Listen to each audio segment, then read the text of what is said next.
City. From New York? Oh, okay. Yeah. So from New York. From the box. I live in Hell's Kitchen. Is that where you are? I am, yeah. I just like saying Hell's Kitchen. Yeah. Not Brooklyn? No, I lived in Brooklyn for a couple of years before it was cool.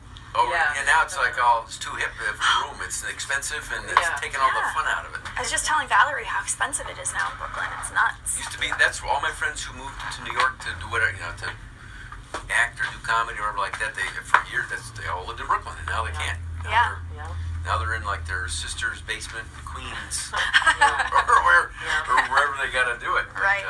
Yeah, Queens is still affordable. The Bronx will, I think, always be affordable. We did an interview years ago with Steve Van Zandt. Really? Oh, for that's Springsteen's right. band. That's cool. And that was Hell's Kitchen. His studios wasn't that Hell's Kitchen? On 57th Street, is that right? It was. I have to look. No, you know what? It was down. Where's Hell's about?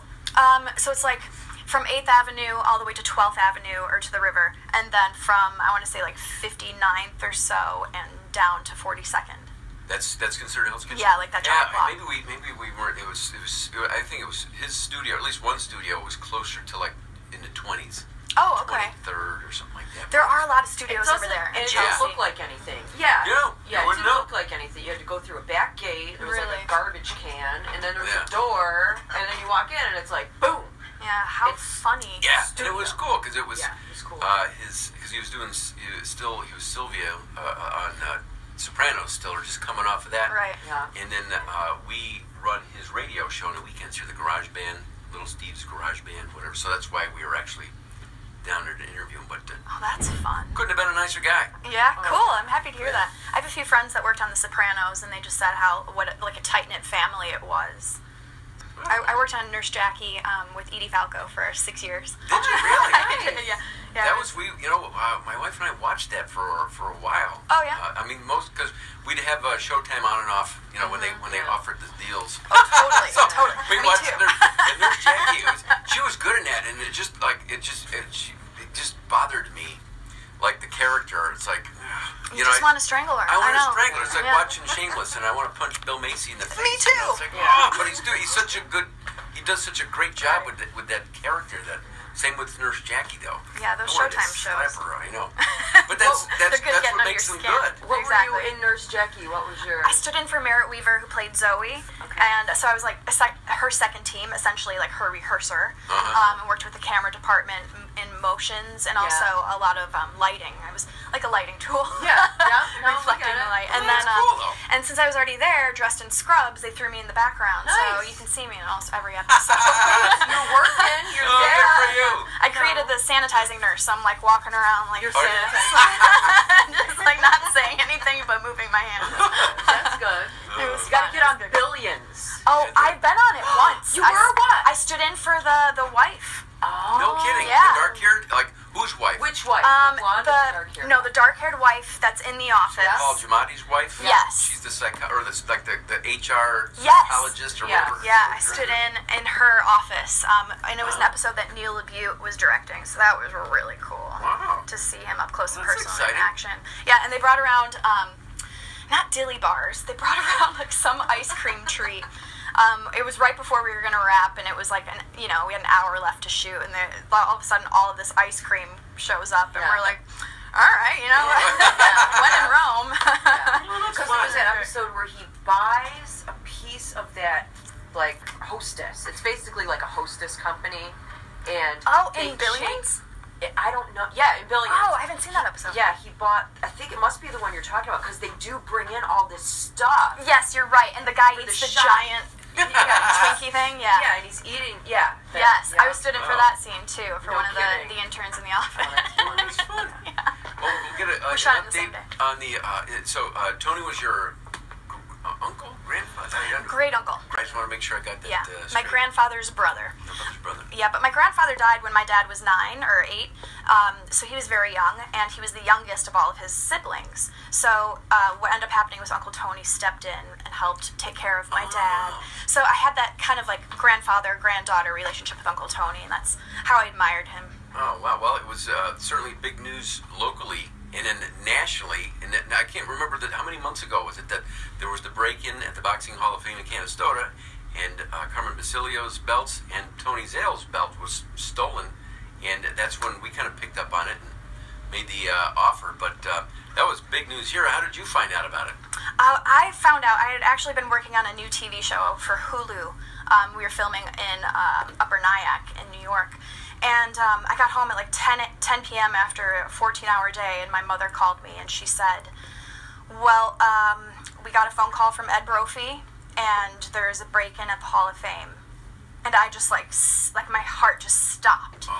And I knew, like, right away, I knew that they were gone. Oh, boy. And I actually, like, screamed no. I couldn't believe it. I was in disbelief. And she put me on the phone with my father, and he told me what Ed said. And it was November 5th, wow. 2015. So it's been almost 4 months. No kidding. Well, obviously big news here because the Boxing Hall of Fame in Canastota, very much a fabric of Central New York, and we've all either been to the parade or the ceremony, and just with the local boxers who are in there, with Carmen Basilio, obviously, with being a big local name, and then, of course, Tony Zale and his belts as well, his success in the boxing ring.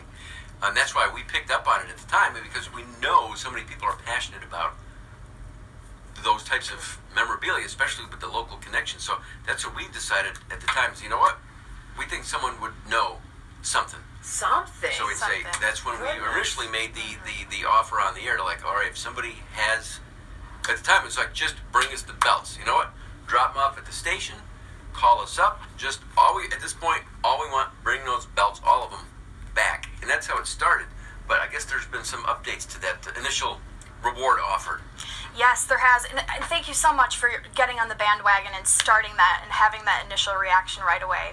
Because the International Boxing Hall of Fame did put Canastota on the map. Sure. And so the whole world is looking at, the boxing, mecca of the history of the sport.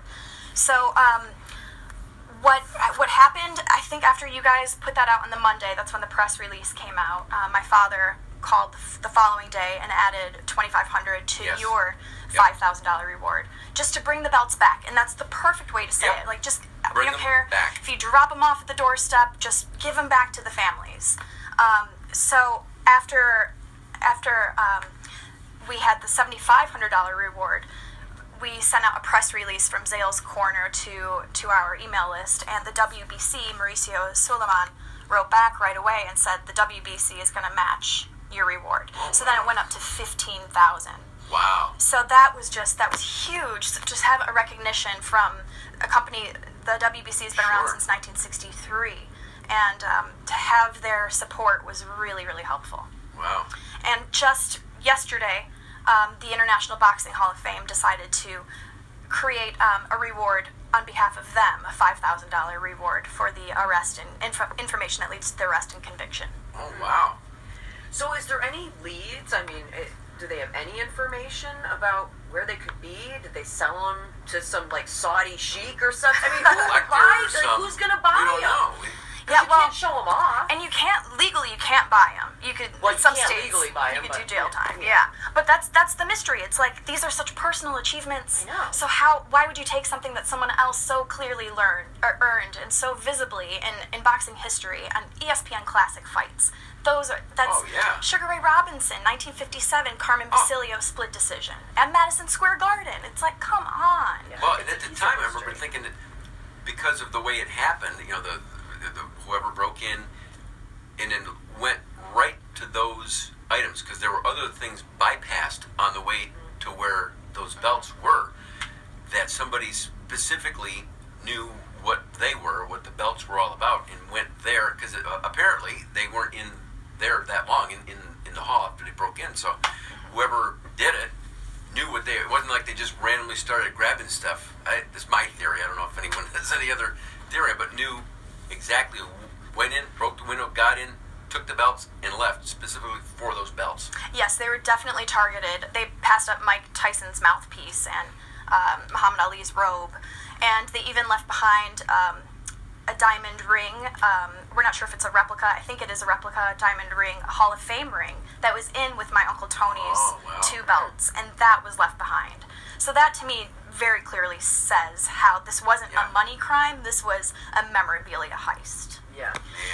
As of right now, the leads that we have are we're waiting for some evidence to be run through the state. New York State has a backlog, and whoever did this did cut themselves and left behind DNA. No kidding. So if they were ever incarcerated before, their DNA is on record. Yeah, they have to have already been in the system. Yeah. Wow. Right. So we're hoping that's the case as soon as we get that back. And what's the grand total now of potential reward funds is at how much? Well, it's at $20,000. Okay. However, Mike Tyson posted on Monday on Facebook. I reached out to Steve Lott, his right-hand man, and he spoke with Mike and his wife Tiki about doing some kind of reward or acknowledging it and posting it and putting it out there worldwide so we could get help and information. And Mike is now offering his assigned glove and Roots of Fights t-shirt that he also autographed, and his Undisputed Truth book that he also autographed. So I'm just so grateful that he is pitching in and bringing this awareness. And what it comes down to is it's not really like a monetary thing. You know, it's like, I love that Mike Tyson didn't put up, you know, thousands of dollars or $1 million or whatever for these belts. I love that he's putting in his own personal items, because that's exactly what these are that were stolen. Sure. And for him to acknowledge them, and to, you know, respect the history and to just be upset. He's been, you know, it was in a Ring magazine article that he was emotional when he heard this.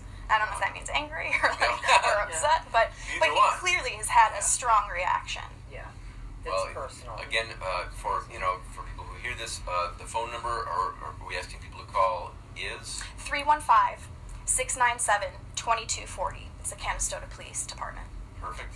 Hey, Haley, thank you for dropping in this morning for a little bit of an update. Thank you. And we'll keep on it, and maybe by the time the Boxing Hall of Fame ceremonies come around in the spring, late in the spring, we can get these belts back. Have some resolution. So. Thank you. # bring back the belts.